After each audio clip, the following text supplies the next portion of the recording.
Well, howdy there, Internet people. It's Belle again. So today, we're going to talk about how Pearl Harbor went woke. Y'all want to stick around for this one, even if you already know. So I got a message, but I'm going to read a part of it, provide the response, and then read the last part for a little added humor. Hey, Miss Belle, I'm a metal fabricator, and I work in a shop of 8 guys, and we're evenly divided, 4 hard left and 4 hard right. We play political YouTube videos all day. We listen to your channels religiously, and since we had to work through the weekend, we listened to Dee on Saturday when she mentioned December 7th and Pearl Harbor, and that started them off about the movie and about how it was just Hollywood wokeness that an untrained black cook could operate a .50 and shoot down enemy planes. You were in the military. I was wondering if you could shed a little light on this for me. And we'll stop reading the message there and come back to read the conclusion afterward. Okay, yes, the movie has some inaccuracies, but this isn't one of them. An untrained cook could absolutely get some minor instruction on how the browning functions and go to town. Remember, military weapons are designed to be simple. I know for 100% fact that this could happen because it absolutely did. That scene is real. The sailor's name was Doris Miller. He went by Dory. When the attack happened, he reported to his battle station, but it had been destroyed, so he helped carry some wounded to safety for a bit before a lieutenant ordered him to help load a couple of .50 calibers. Miller had never used the weapon, but the LT and a junior officer showed him how to operate it, so Miller could just feed ammo.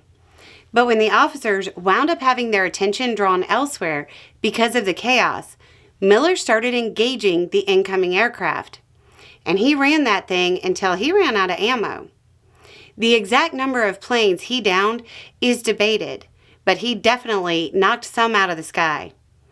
Once he was out of ammo, he went back to moving the wounded, still under fire. He received the Navy Cross and was nominated in both the House and the Senate for the Medal of Honor.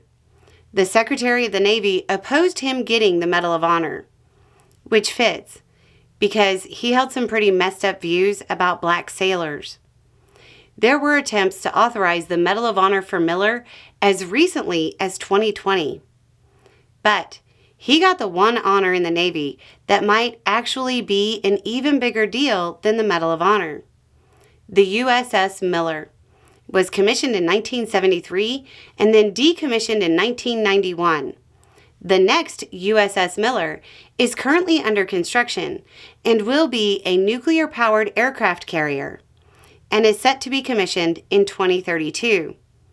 The overwhelming majority of people who have a carrier named for them are presidents. The USS Miller will be the first carrier named for an enlisted sailor and the first carrier named for a black person. The woke character in that movie is literally America's first combat hero of World War II. Now, back to the message that prompted this. I was wondering if you could shed a little light on this for me, because I know the story, but it was Saturday and I was in a bad mood because I was working on the weekend, and after listening to them all agree about how dumb it was, I just didn't have the heart to tell them the movie actually downplayed the guy.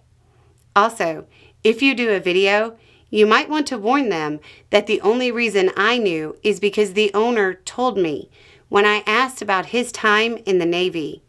He served on the boat named after him. Can you imagine them listening to this video and looking at the guy who sent the message? Awkward.